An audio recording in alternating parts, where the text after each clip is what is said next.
제가 삶의 좌우명으로 생각하는 고사성어 중에 소탐대실이라고 하는 단어가 있습니다. 작은 것을 탐내다가 큰 것을 잃는다라고 하는 뜻인데요. 그 유래는 춘추 전국시대 때의 이야기입니다. 중국의 춘추 전국시대 때 이야기예요. BC 316년에 진나라 해왕이 자신의 세력을 넓히고자 이웃하고 있는 총나라를 정복하려고 합니다. 그런데 총나라까지 가는 지형이 너무 험해가지고 함부로 공격할 엄두를 내지 못하고 있었어요. 오늘날 어디냐면 중국 사천성입니다. 그러다가 한 가지 꾀를 생각해 냈는데요. 그게 뭐냐면 당시 촉왕이 물욕이 대단히 많은 사람이라는 걸 알고 있었어요. 그래서 집채만한 옥으로 황소를 조각을 합니다. 그리고 그 안에 황금과 비단을 잔뜩 집어넣고 황금똥을 누는 소다라고 하는 소문을 퍼뜨려요. 그리고 이 황금똥을 누는 소를 총나라에게 우호의 선물로 보내겠다라고 하면서 사신을 보내요, 총나라에.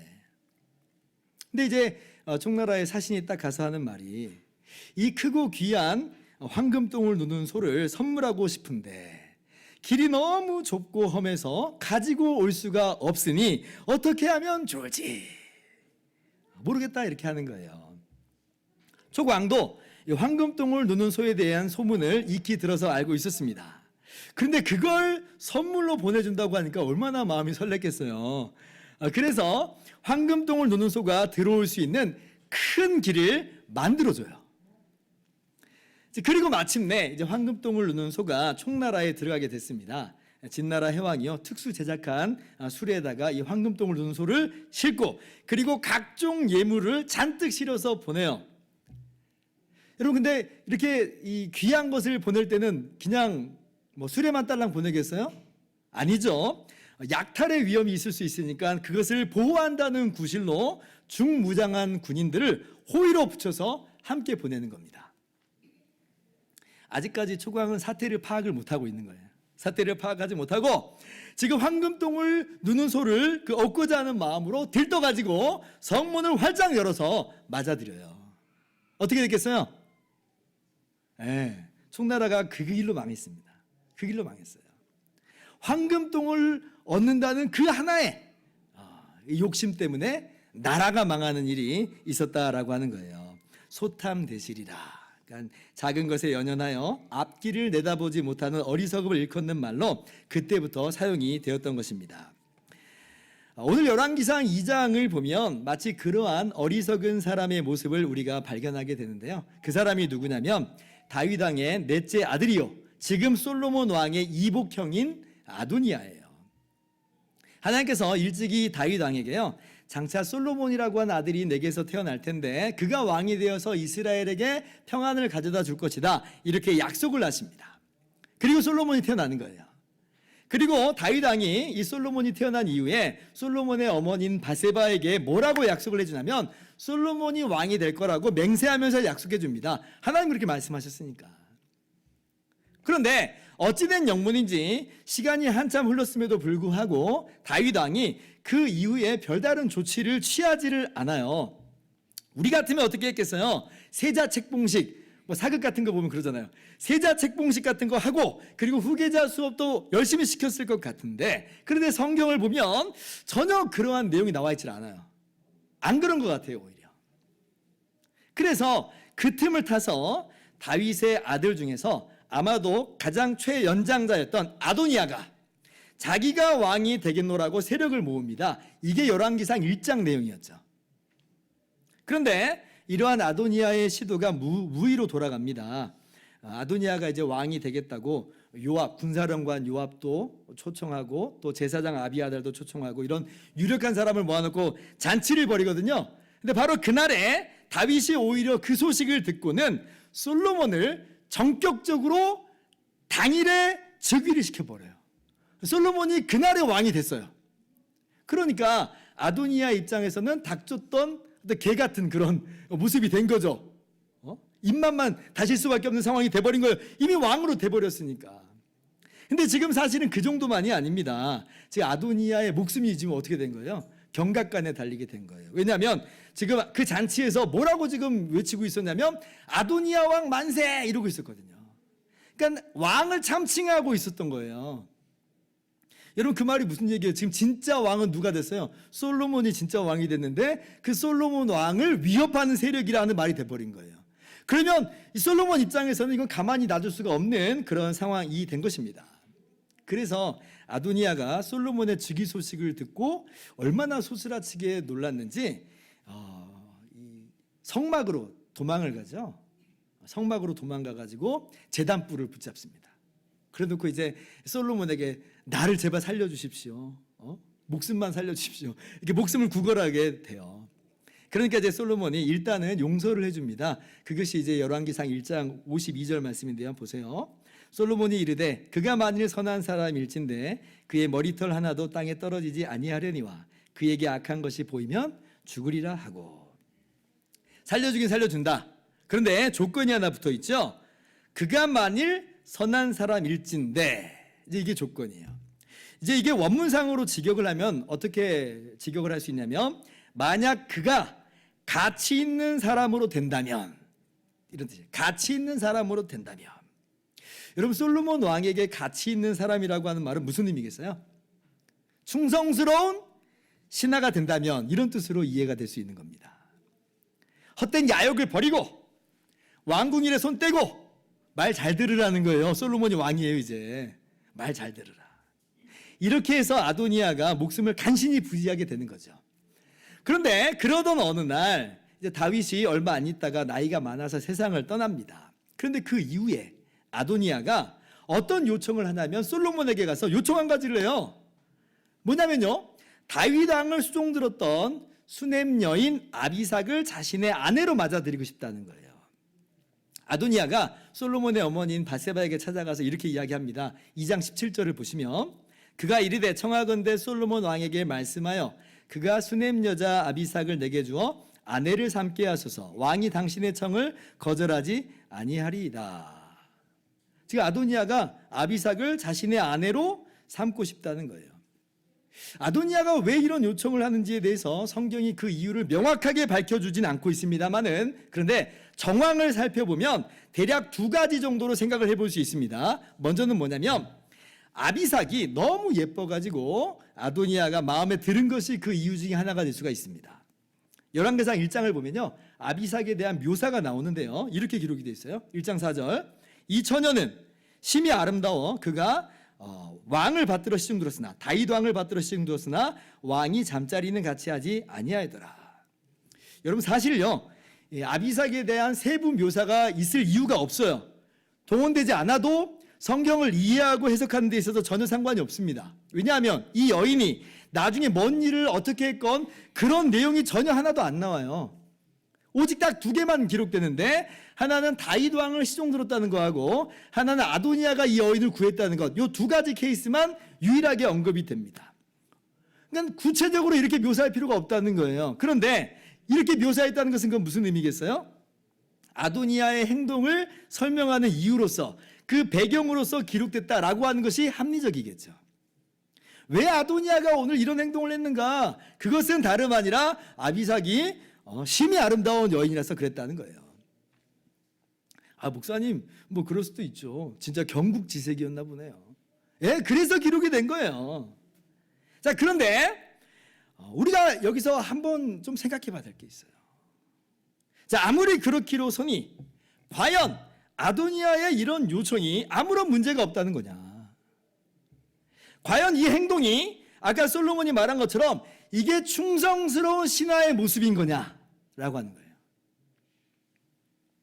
여러분, 아도니아가 명색이 넷째 왕자였는데 이날 이때까지 결혼도 안 하고 있었을까요? 지금 아도니아의 나이는 30대 중후반입니다. 다윗 왕이 40년간을 통치를 해요. 헤브론에서 7년 통치하고 그 다음에 예루살렘에서 33년을 통치합니다. 근데 아도니아는 언제 태어난 아들이냐면 헤브론에 있을 때 태어난 아들이에요. 이 말은 최소한 33살은 넘었다는 이야기예요. 이게 단순히 불타는 청년의 로맨스가 아닌 거예요. 자, 뿐만 아니라 아비삭의 위치도 생각해 봐야 돼요. 아비삭은 지금 어떤 위치냐면 선왕인 다윗의 여인입니다. 지금 다윗이 잠자리만 같이 하지 않았다 뿐이지 사실은 다윗 왕의 첩으로 들여보낸 거예요. 여러분, 잠자리를 같이 같이 안 했다는 이야기가요, 뒤집어 생각해 보면 무슨 얘기냐면 잠자리를 같이 할 수 있는 상황이라는 거예요. 사실 신하들이 그러라고 보낸 겁니다. 단순히 시종드는 여인 수준은 아니라고 하는 거예요. 그렇다면 다윗이 자신을 지켜서 잠자리를 끝까지 같이 하지 않았다 할지라도 그럼에도 불구하고 아비삭은 다윗 왕의 여인이에요. 그런데 지금 그 여인을 구한다? 아무리 아름답기로서니 이것이 과연 충성스러운 신하의 모습이냐라고 하는 거예요. 간신히 목숨을 구제한 그 입장으로 볼 때에 이건요, 너무 어리석은 요청인 거죠. 너무 어리석은 요청이에요. 여러분, 정말 단순히 이 이유 때문이었다고 한다면 아도니야말로 정말 전형적인 소탐대실의 모습을 보여준 거예요. 이 여인을 구한 것으로 자신의 목숨을 잃어버렸어요. 이 요청 때문에 아도니야는 솔로몬에 의해서 죽임을 당합니다. 여러분, 우리가 정말 많은 것을 생각하게 하죠. 우리의 모습은 혹시 아닌가, 우리를 돌아보게 합니다. 자, 그런데 어쩌면 아도니야는 이러한 그 의도와 더불어서 더 폭넓은 포석을 하고 있을지도 모르겠습니다. 그 전 단계로서 지금 이 요청을 하고 있다라고 보여지는 거예요. 왜 그러냐면 이어진 솔로몬 왕의 반응을 보면 우리가 좀 알 수가 있습니다. 2장 22절을 보시면 솔로몬 왕이 그의 어머니에게 대답하여 이르되 어찌하여 아도니야를 위하여 수넴 여자 아비삭을 구하시나이까? 그는 나의 형이오니 그를 위하여 왕권도 구하옵소서. 그뿐 아니라 제사장 아비아달과 수르야의 아들 요압을 위해서도 구하옵소서. 자, 지금 밧세바가 아도니야의 요청을 솔로몬에게 전달하고 있는 겁니다. 근데 그 말을 들은 솔로몬이 격분을 하고 있는 거예요. 밧세바는 대수롭지 않은 일인 것처럼, 들어줘도 되는 일인 것처럼 그렇게 생각을 했는데 솔로몬이 볼 때는 이게 뭐예요? 아도니야의 이 요청 뒤에는 뭐가 있다는 거냐? 엄청난 음모가 있다는 거예요. 이것은 왕권과 결부된 사건이다라는 거예요. 결코 작지 않다는 겁니다. 여러분, 고대 세계에서는요, 종종 어떤 일이 있게 됐냐면 왕위를 찬탈하는 그 사람이 그 선왕의 여인들을 자신의 아내로 삼는 그런 일들이 있었습니다. 그렇게 해가지고 자신의 왕권을 과시하는 거예요. 그리고 또 자신의 왕권을 강화하는 그런 일들로서 그런 일을 저지르게 되는데, 이런 케이스는 멀리서 찾아볼 것도 아니고 다름 아니라 누가 그런 짓을 했냐면 다윗의 아들인 압살롬이 반역을 저질렀을 때 바로 그런 일을 했었어요. 아도니야가 지금 그런 모습을 지금 취하고 있다는 거예요. 여러분, 아도니야는요, 마치 압살롬의 데자뷰와도 같은 모습을 굉장히 많이 갖고 있습니다. 압살롬이 굉장히 준수한 사람이었는데 아도니야도 못지않게 준수한 사람으로 묘사가 되죠. 압살롬이 반역을 일으킬 때에 병거와 기병과 호위병 50명을 구축을 해요. 근데 아도니야도 똑같이 병거와 기병과 호위병 50명을 구축을 합니다. 압살롬이 아히도벨 같은 그런 모사를 유력한 사람을 초청한 것처럼 아도니야는 누구를 초청했어요? 군사령관 요압과 제사장 아비아달을 자기 편으로 포섭을 했잖아요. 압살롬이 선왕의 후궁을 취한 것처럼 지금은 아도니야가 똑같이 그 길을 걸어가고 있는 거예요. 그러니 이것이 의도가 없다라고 할 수 없는 거죠. 여러분, 그래도 그렇게 한번 생각해 보세요. 권력의 중심에 있었는데 하루아침에 주변으로 밀려갔어요. 지금 이렇게 한 걸음만 더 내디디면 권력을 잡을 수 있을 거라고 생각했는데 지금 눈앞에서 그 권력이 사라졌다고 생각해 보세요. 그러면 그대로 중단할 수 있을까요? 쉽지만은 않겠죠. 속으로는 어쩌면 칼을 갈면서 절치부심하고 와신상담하면서 훗날을 도모하는 것이 보편적인 인간의 모습입니다. 어쩌면 아도니야의 이 요청이 하나의 신호탄이 될 수 있어요. 그래서 요압이나 아비아달과 함께 다시 재기하려고 하는 그런 음모가 이 안에 도사릴 수가 있는 거예요. 충분히 그럴 수가 있어요. 한번 예를 들어보세요. 아도니야 자신이 솔로몬으로부터 이 요청을 허락을 받았어요. 이게 무슨 얘기예요? 솔로몬에게 인정받았다는 거예요. 아비삭을 선뜻 내주지 않았느냐. 사실 말이야 바른 말이지 아도니야가 누구냐? 다윗 왕의 넷째 아들 아니냐? 솔로몬 왕의 형님이다. 그러면 그게 무슨 얘기가 되냐면 다시 한번 위세가 확인되는 시간이고 자신의 세력을 확장할 수 있는 그런 계기가 될 수도 있는 거죠. 이것이 저변에 깔려 있는 거예요. 솔로몬이 아도니야의 이 시도를 이 왕권 찬탈에 결부시켜서 본 것이나 바로 이어서 아도니아만 이야기하는 게 아니라 아비아달과 요압에 대해서도 언급하는 것으로 보아서 이건 충분히 가능한 이야기입니다. 괜히 말하는 게 아니겠잖아요. 다 끝난 줄 알았는데 왜 요압 이야기 다시 하고 아비아달 이야기를 또 꺼내겠어요. 누구는 그러더라고요. 안 그래도 솔로몬이 동태를 살피고 있었는데 레이더망을 가동하면서 첩보를 지금 입수하고 있었는데 그걸 모르고 지금 아도니아가 덥석 이제 이런 요청을 하면서 접근을 했다라고 하는 거, 이 이야기를 들어본 적이 있어요. 정말 그럴듯한 것 같아요. 어쩌면 아마 이 두 가지가 다 혼재되어 있다라고 보여집니다. 근데 그래서 이제 아도니아는 파멸을 면할 수 없게 된 것이에요. 소용이 돼요. 그리고 아도니아의 이런 시도가 빌미가 돼서 전에 아도니아와 합세하였던, 그리고 어쩌면 지금도 아도니아와 함께 힘을 합치고 있을지도 모르는 아비아달과 요압에게도 심판의 칼이 향하는 것이 오늘 본문의 말씀이에요. 자, 그러면 이제 이 아비아달에게 어떤 처분이 내려졌는지 한번 봅시다. 솔로몬이 이야기합니다. 오늘 본문 26절이에요. 자, 너는 마땅히 죽을 자다. 그러나 평생 너가 다윗 왕에게 충성한 것을 봐서 죽이진 않겠다. 또 제사장이니까 그것도 참작을 해주겠다. 그래서 죽이지는 않지만 제사장 직분을 파면을 시키고 고향으로 유배를 보냅니다. 26절이에요. 왕이 제사장 아비아달에게 이르되 내 고향 아나돗으로 가라. 너는 마땅히 죽을 자이로되 내가 내 아버지 다윗 앞에서 주 여호와의 궤를 메었고 또 내 아버지가 모든 환난을 받을 때에 너도 환난을 받았은즉 내가 오늘 너를 죽이지 아니하노라. 엄청 선처를 해줬다는 거예요. 자, 그런데 오늘 말씀을 보니까 열왕기서 저자가 여기에 굉장히 의미심장한 주석을 달아놓습니다. 27절이에요. 같이 한번 읽어봅시다. 시작. 아비아달을 쫓아내어 여호와의 제사장 직분을 파면하니 여호와께서 실로에서 엘리의 집에 대하여 하신 말씀을 응하게 함이더라. 자, 여호와께서 실로에서 엘리의 집에 대하여 하신 말씀을 응하게 함이더라. 지금 이 말은 무슨 얘기냐면 이 사건을 바라보고 있는 열왕기서 저자의 신학적 안목이에요. 이 사건을 어떻게 지금 내가 바라보고 있는가, 어떻게 해석하고 있는가를 우리들에게 제공해주고 있어요. 지금 열왕기서 저자가 어디를 내다보고 있어요? 100년 전의 사건을 지금 내다보고 있는 거예요. 100년 전에 있었던 그 하나님의 말씀이 지금 비로소 성취되었다라고 지금 이야기하는 거죠. 여러분, 100년 전에 어떤 일이 있었냐면 이게 이제 사무엘상 2장에 나오는 말씀인데요. 당시에 이스라엘의 왕이 없었고 사사가 이스라엘을 다스렸던 그런 때였습니다. 그때 누가 다스렸냐면 엘리라고 하는 제사장이 사사가 돼서 이스라엘을 다스렸는데, 그런데 엘리의 두 아들이 있었어요. 홈니와 비느하스라고 하는 아들이 있었는데 굉장히 악한 사람들이었어요. 이 사람들은 성막에서 수종드는 여인들과 간음을 저지르고, 그리고 제사를 집례하라고 세운 것이 제사장인데 이 사람들이 어떤 일을 저지르냐면 하나님께 드리는 그 제사를 멸시합니다. 자기들 마음대로, 자기들 편한 대로, 자기들 하고 싶은 대로 멋대로 해버려요. 엘리 제사장이, 아버지인 엘리 제사장이 소문을 들었죠. 그래서 아들들에게 그렇게 하지 말라고 이야기를 합니다. 그런데 홈니와 비느하스는 말도 듣지 않아요. 아버지 말 듣지 않아요. 그리고 엘리도 말만 그렇게 했지 그 뒤에 어떤 조치도 취하지 않아요. 이 정도면 이건 갈 때까지 간 거잖아요. 그러면 아들이라 할지라도 제사장 직분을 못하게 해야 되는 게 맞습니다. 지금 이런 길로 간다면 그건 아들들에게도 전혀 좋은 길이 아니에요. 중단시켜야 돼요. 멈추게 해야 되는데 엘리도 거기서 그냥 아무 조치를 취하지 않아요. 그래서 결국 하나님께서 엘리 제사장에게 심판을 말씀하십니다. 그게 이제 사무엘상 2장 27절 이하의 말씀인데 제가 한 구절만 갖고 와봤어요. 31절. 보라, 내가 내 팔과 내 조상의 지팔을 끊어 내 집에 노인이 하나도 없게 하는 날이 이를지라 하시면서 엘리 가문에서는 이제 제사장, 대제사장이 안 나온다.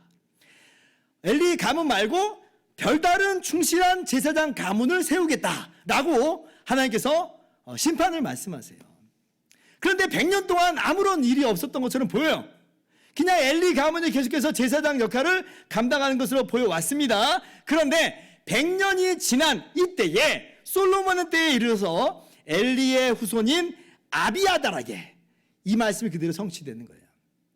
아비아달이 제사장에서 파면돼서 더 이상 제사장 직분을 수행하지 못하게 되는 것이고, 그리고 이후로는요 이제 대제사장은 오직 사독 가문에서만 나옵니다. 하나님의 말씀이 그대로 성취된 거예요.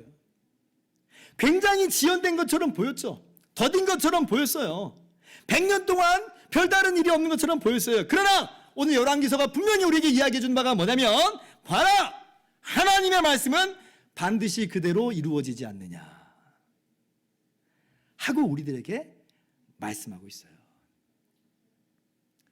여러분, 그렇다고 이것을 무슨 숙명론처럼 그렇게 오해하지 않았으면 좋겠습니다. 왜냐하면 지금 오늘 이 지경에 이르게 된 것이 지금 아비아달은 그렇게 하기 싫었는데 이렇게 된 거예요? 그거 아니잖아요.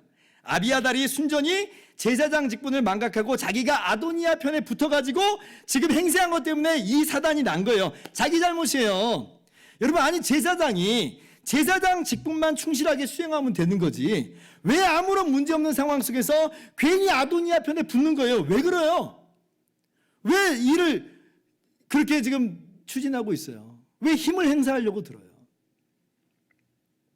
어쩌면 다윗 시대 내내 아비아달이 사독과 함께 제사장직을 수행했거든요. 둘이 제사장 직분을 수행하고 있었어요. 어쩌면 이 아비아달 마음 가운데 사독을 밀어내고 내가 그 자리를 독차지 않겠다는 그런 마음이 그 안에 개입된 거 아닐까요? 그렇다면 역시 아비아달도 마찬가지로 소탐 대실의 그 큰 잘못을 저지르고 있는 거예요. 이 작은 이 하나의 이 모습으로 말미암아 자신의 가문이 제사장에서 이제 영원히 파면되는 그런 일을 겪게 되는 거죠. 어리석은 우리들의 모습이 아닌가 다시 한번 우리가 생각을 하게 됩니다.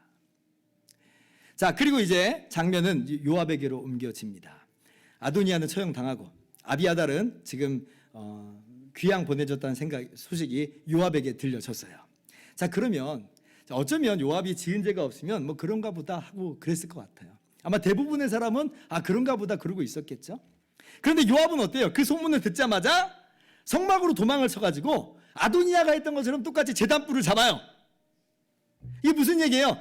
요압이 지금 뭐가 있다는 거예요? 지은 죄가 있다는 거예요. 지금 자기에게로 칼끝이 향하고 있다는 걸 잘 알고 있다라고 하는 거예요. 이러한 요압의 모습을 볼 때에 아마도 우리가 아까 생각했던 것처럼 지금 이게 단순한 얘기가 아니었다. 아도니아와 요압이 결탁하고 있었다라고 하는 것을 우리가 충분히 생각을 해볼 수가 있는 거죠. 근데 여러분 좀 궁금하죠? 왜 자꾸 제단불을 잡나? 아도니아도 제단불을 잡고 지금 요압도 제단불 잡고 왜 그럴까요? 여러분, 이게 성경에 명시적으로 언급된 곳은 없습니다만은 그런데 우리가 짐작은 해볼 수가 있어요. 우리가 지난번에 고난주간 특별새벽 기도회 동안에 구약의 5대 제사에 대해서 함께 말씀을 나눴습니다. 그 중에 어떤 제사가 있냐면 속죄제라고 하는 제사가 있어요. 속죄제는요, 그 절차 중에 하나가 뭐냐면 그 제물을 잡고 그 제물의 피를 어디다가 바르냐면 제단뿔에 발라요. 제단뿔에. 속죄제사가 유일하게 그렇게 하고 있는데, 근데 속죄제사가 뭐냐면 이 범죄한 사람이나 범죄한 이스라엘을 대신해서 짐승을 잡고 그 짐승의 피를 대신 뿌린다는 거예요. 그로 말미암아 죄 용서함을 받는다라고 하는 의미가 있습니다. 그러니까 그 속죄제물의 피가 뿌려진 발라진 제단뿔을 잡는다라고 하는 것은 그 속죄제사의 효력을 내가 의지한다. 그래서 나를 용서해달라라고 하는 일종의 액션으로 볼 수가 있어요. 그래서 제단뿔을 잡는 거예요. 그런데 보세요. 요압은 그럼에도 불구하고 오늘 말씀 보니까 죽임을 당합니다.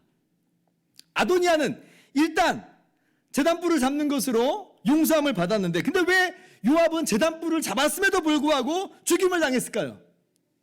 궁금하죠? 궁금하면 500원.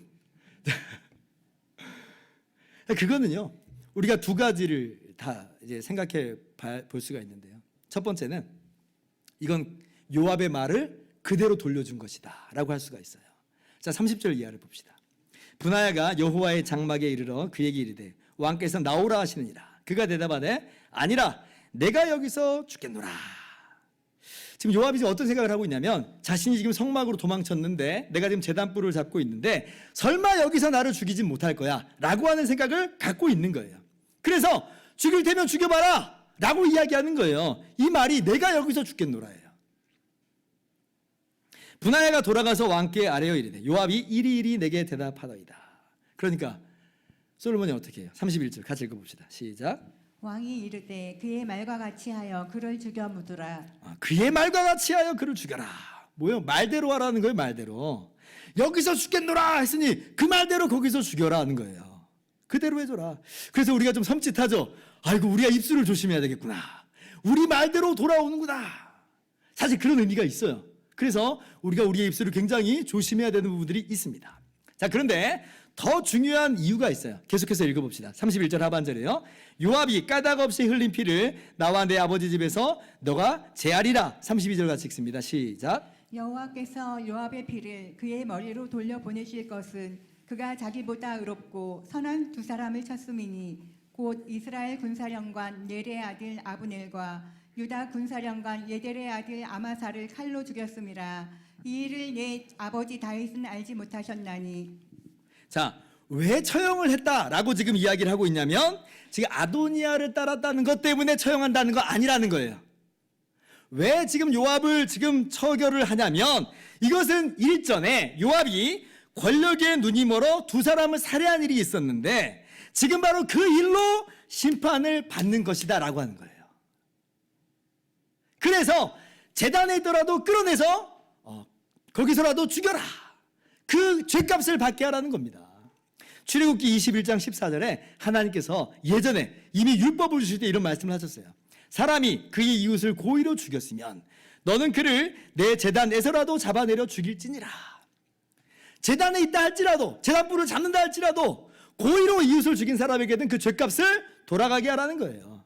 그러니까 지금 요압이 성막에서 버티는 일은 이건 해당 사항이 전혀 없는 겁니다. 왜냐하면 요압은 이미 사람을 둘이나 고의적으로 살해한 살인자였기 때문에 그래요.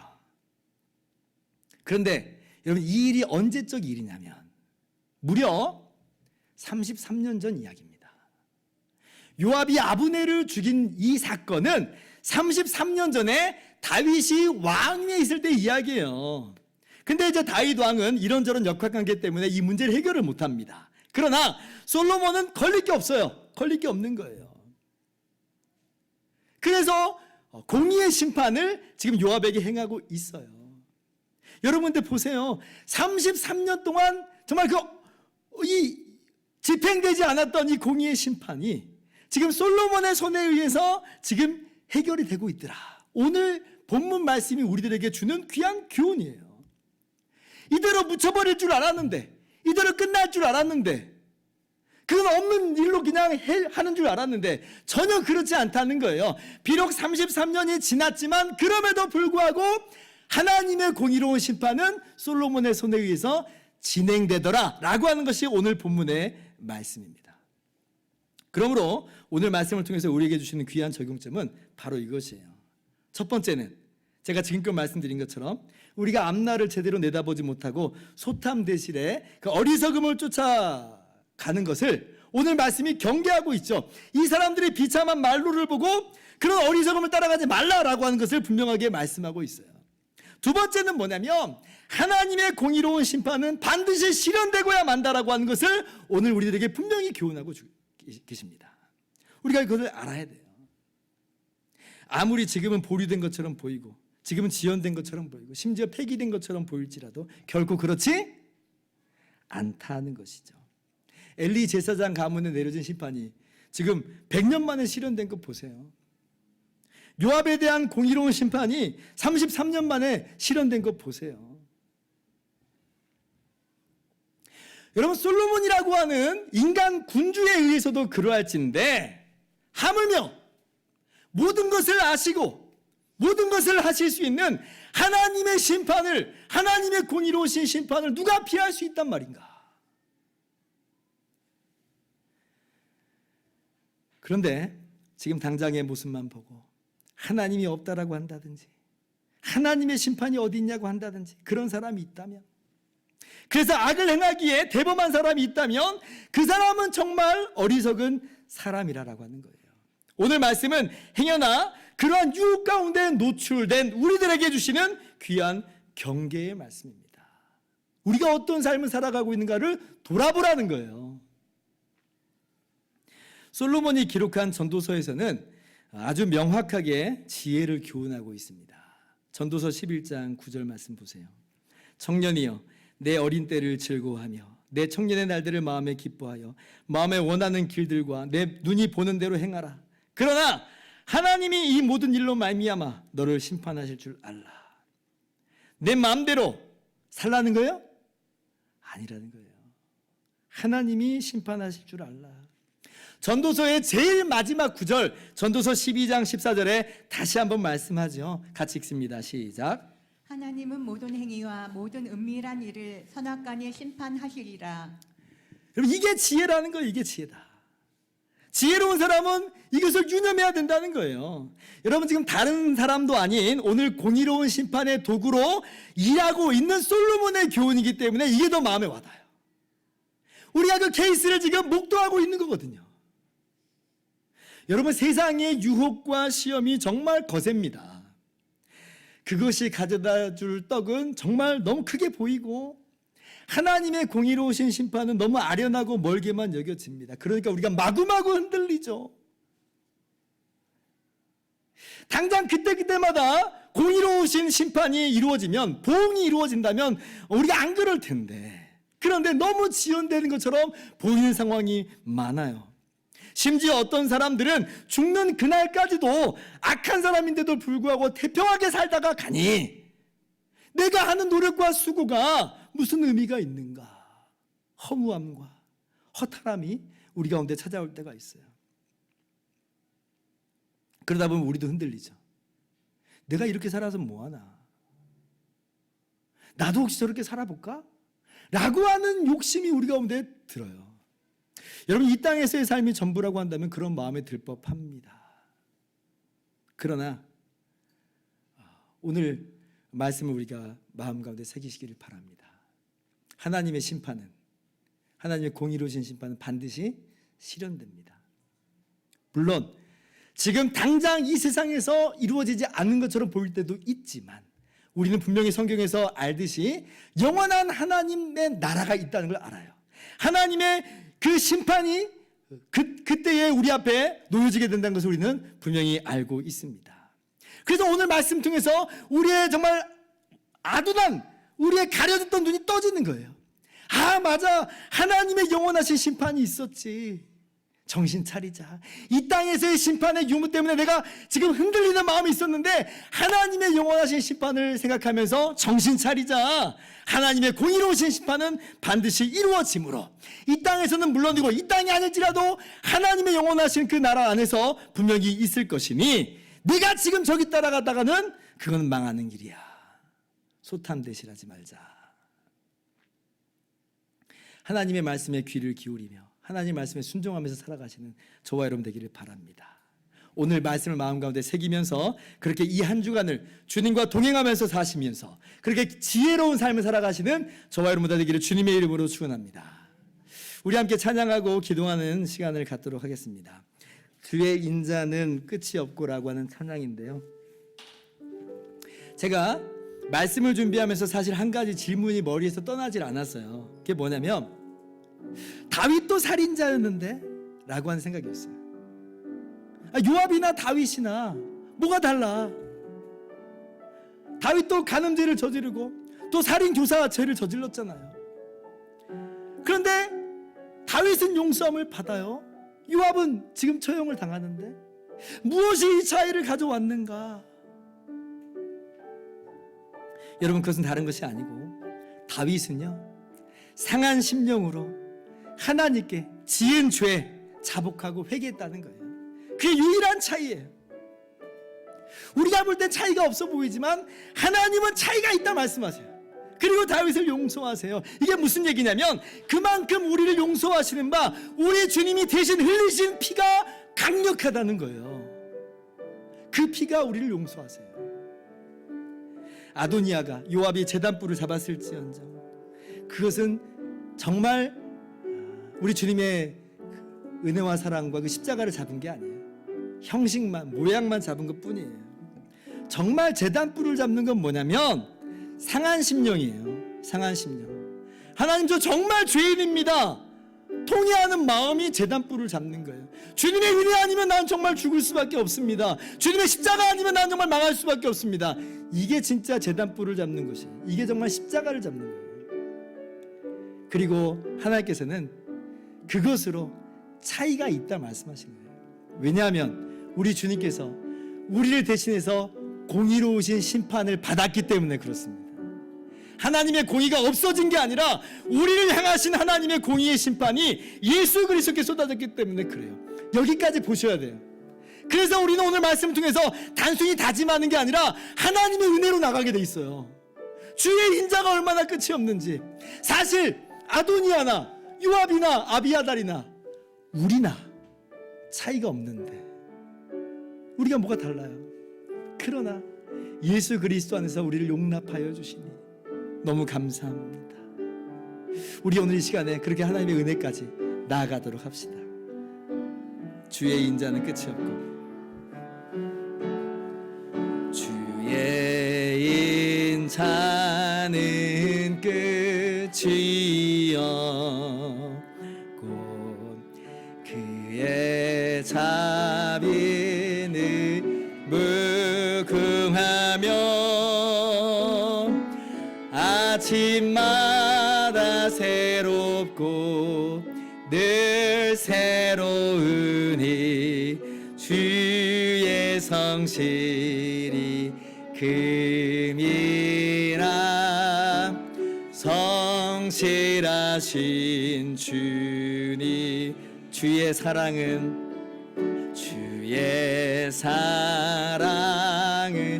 끝이 없고